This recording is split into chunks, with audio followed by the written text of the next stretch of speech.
जय मसीह की हमारे प्यारे भाई बहनों को। और आशा करते हैं कि आप भले चंगे अच्छे स्वास्थ्य हैं। स्वास्थ्य में परमेश्वर ने आप सबको रखा है। गाइस, परमेश्वर का धन्यवाद करते एक बार फिर से आप सबके बीच में वचन परमेश्वर के पवित्र वचन को लेकर आए हैं। तो आप कृपा करके हमारी पूरी वीडियो को देखना और लाइक शेयर सब्सक्राइब जरूर करना, एक दूसरे के पास शेयर करना, ताकि परमेश्वर का पवित्र वचन सब लोग सुन सके, विश्वास करें और बढ़ सके अपने जीवन में। आइए हम वचन पढ़ते हैं। यहाँ देखिए लिखा है लूका 17 के 11 में, कोढ़ के 10 रोगियों को चंगा करना। आप लोग पढ़े होंगे, आप लोग इस वचन को जानते हैं, पर आइए इस वचन से कुछ बात और सीखते हैं। देखिए, जो जितने लोग परमेश्वर वचन पढ़ते हैं, परमेश्वर सबको कई कई तरीके से बात करता है। तो आइए हम वचन पढ़ते हैं। यहाँ देखिए लिखा है लूका के 17 के 11 में, ऐसा हुआ कि वह यरूशलेम जाते हुए समरिया और गलील के बीच से होकर जा रहा था। किसी गांव में प्रवेश करते समय उसे 10 कोढ़ी मिले। उन्होंने दूर खड़े होकर ऊंचे शब्द से कहा, हे यीशु, हे स्वामी, हम पर दया कर। उसने उन्हें देखकर कहा, जाओ और अपने आप को याजकों को दिखाओ। और जाते ही जाते वे शुद्ध हो गए। तब उनमें से यह देखकर कि मैं चंगा हो गया हूँ, ऊंचे शब्द से परमेश्वर की बड़ाई करता हुआ लौटा और यीशु के पांव पर मुंह के बल गिरकर उसका धन्यवाद करने लगा। और वह सामरी था। इस पर यीशु ने कहा, क्यों, क्या 10 शुद्ध ना हुए? तो फिर वे 9 कहाँ हैं? क्या इन परदेशी को छोड़ कोई और ना निकला जो परमेश्वर की बड़ाई करता? तब उसने उसे कहा, उठकर चला जा, तेरे विश्वास ने तुझे चंगा किया है। आमीन। परमेश्वर की महिमा हो। हालेलुया। धन्यवाद परमेश्वर। देखिए यहाँ वचन हमें क्या सिखाता है, परमेश्वर का पवित्र वचन, कि 10 कोढ़ी थे। तो वो लोग परमेश्वर के बारे में जानते होंगे यीशु को, तभी ना यीशु के पास आए और कहे, हे यीशु, हे स्वामी, हम पर दया कर। यहाँ देखिए लिखा है, हे यीशु, हे स्वामी, हम पर दया कर। उन्होंने दूर खड़े होकर ऊंचे शब्द से कहा।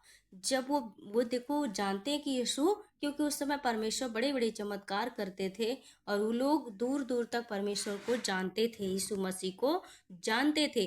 तब वो लोग जब 10 कोढ़ी मिले तो उन्होंने ऊंचे शब्द से दूर से कहा कि हे प्रभु, हम पर दया कर।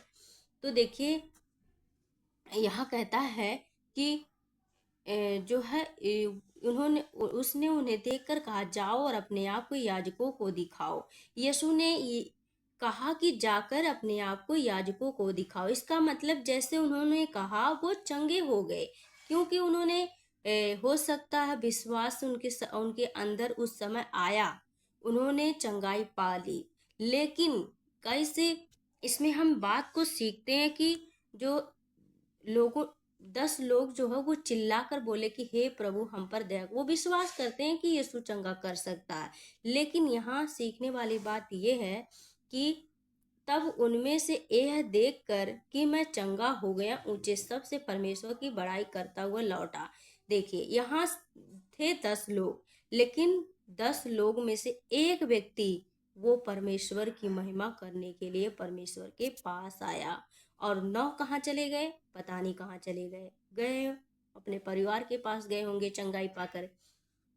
ऐसे आजकल हमारे जो भाई बहन है आजकल ऐसा ही करते हैं। जब उन्हें चंगाइयाँ प्राप्त होती है तो वो क्या करते हैं, वो भूल जाते हैं परमेश्वर को। ठीक है, क्या करते, वो घर बैठ जाते, चर्च नहीं जाते, बाइबल नहीं पढ़ते, प्रार्थना नहीं करते। कई विश्वासी ऐसे हैं जो सिर्फ चंगाइयों के लिए ही आते हैं। तो मेरे प्यारे भाई बहनों, इन 9 कोढ़ियों की तरह हमें नहीं होना है। हमें जैसे एक व्यक्ति जो सामरी था, वो देखिए परमेश्वर का धन्यवाद करने के लिए आया परमेश्वर के पास। यहाँ देखिए, तब उनमें से यह देखकर कि मैं चंगा हूँ, ऊंचे शब्द से परमेश्वर की बड़ाई करता हुआ लौटा और यीशु के पांव पर मुंह के बल गिर कर उसका धन्यवाद करने लगा। वह सामरी था। इस पर यीशु ने कहा, क्या 10 शुद्ध ना हुए? तो फिर वे 9 कहाँ है? क्या इस परदेसी को छोड़ कोई और ना निकला जो परमेश्वर की बड़ाई करता? तब उसने उससे कहा, उठकर चला जा, तेरे विश्वास ने तुझे चंगा किया। देखिए, हो सकता वो लोग सोच रहे होंगे कि जो मैंने चंगा हो गया हूँ, क्या फ़ायदा परमेश्वर की धन्यवाद करने के लिए, क्या फ़ायदा यीशु के पास जाने के लिए, नहीं जाऊँगा। लेकिन एक व्यक्ति ने कहा, नहीं, जब मुझे परमेश्वर ने चंगाई दे दिया, मैं ज़रूर धन्यवाद करूँगा। उसके दिल की तरह अपना ही दिल बनाए, ताकि हम हर बात में परमेश्वर को धन्यवाद करते रहे, उसके वेदी के सामने जाए, कलीसिया में जाए, हर चीज़ में वफादार बने, इस व्यक्ति की तरह जैसे वो वापस लौट गए। लेकिन 9 कहाँ चले गए?